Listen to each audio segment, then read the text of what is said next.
સુરતના outer ring રોડના Valak bridge પર 7 ફેબ્રુઆરીની મોડી રાતે ગમખ્વાર અકસ્માત સર્જાયો હતો। પૂરપાટ ઝડપે આવતા કાર ચાલકે કાર ડિવાઈડર કુદાવીને સામેના રોડ પર પહોંચ્યા બાદ એક પછી એક વાહનોને ઉડાવ્યા હતા। વ્યક્તિને અડફેટે પણ લીધા હતા।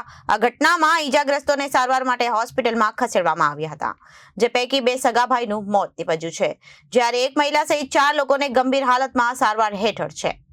મળતી માહિતી મુજબ સુરતના આઉટર રિંગ રોડ પર લસકાણા વાલક અબ્રામા બ્રિજ ઉપર મોડી રાત્રે પૂરપાટ ઝડપે દોડતી કાર નંબર GJ05RF0317 ના ચાલકે સ્ટીયરિંગ પરથી કાબુ ગુમાવતા કાર ડિવાઈડર કૂદીને રોડની સામેની સાઈડ પહોંચી હતી।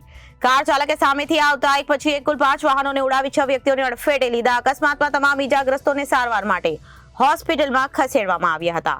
તે પૈકી 2 સગા ભાઈ અને કમલેશ બાલુભાઈ સાપોલિયા ઉંમર 42 વર્ષ અને અશ્વિનભાઈ બાલુભાઈ સાપોલિયા ઉંમર 48 વર્ષનું સારવાર મળે તે પહેલા જ મોત નીપજ્યું હતું, જ્યારે અન્ય 4 લોકો ઈજાગ્રસ્ત થયા હતા। ઈજાગ્રસ્તની હાલત ગંભીર હોવાથી તેમની સારવાર ચાલી રહી છે। અકસ્માતમાં કારનો આગળના ભાગનો ખુરદો વળી ગયો હતો।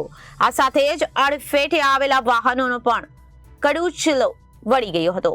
આ સાથે જ અડફેટે આવેલા વાહનો પણ કચરઘામ થઈ ગયા હતા। બનાવની જાણ થતા લસકાણા પોલીસ ઘટના સ્થળ પર દોડી આવી હતી।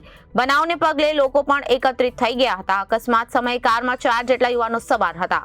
તે પૈકી પાછળ બેસેલા એક યુવાનને લોકોએ પકડીને પોલીસને હવાલે કર્યો, જ્યારે ચાલક અને અન્ય યુવકો ફરાર થઈ ગયા હતા। Bureau report, Janadesh news. મારું નામ મહેશભાઈ જીવરાજભાઈ સાપોલિયા અને આ ઘટના ગઈકાલે સાંજે જે ઘટના ઘટી તેમાં મારા 2 સગા મોટા બાપાના દીકરા જે ત્યાં ઘટના સ્થળે જ મૃત્યુ પામ્યા અને એમાં એની સાથે બીજા 3 વ્યક્તિઓને પણ ત્યાં કચડી મારવામાં આવ્યા। આ લોકો બેફામ ગાડી ચલાવી જે લોકોએ અને એ લોકોએ ડ્રિંક્સ પણ કરેલું હતું એવું કહે છે, નશામાં હતા અને રોંગ સાઈડમાં સામેની સાઈડ ઉપર ગાડી ચલાવીને આ લોકોને ગંભીર અકસ્માત કરીને મોતને ઘાટ ઉતારવામાં આવ્યા। એ સાહેબ આ લોકો પાછળ કડીથી કડી સજા થવી જોઈએ કે જેથી કરીને આ જનતાઓને પબ્લિકને પણ ખ્યાલ આવે કે આવા લોકો માટે સુરત જાગૃત છે।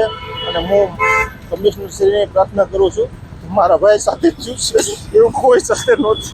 Bureau report, Janadesh news, Surat.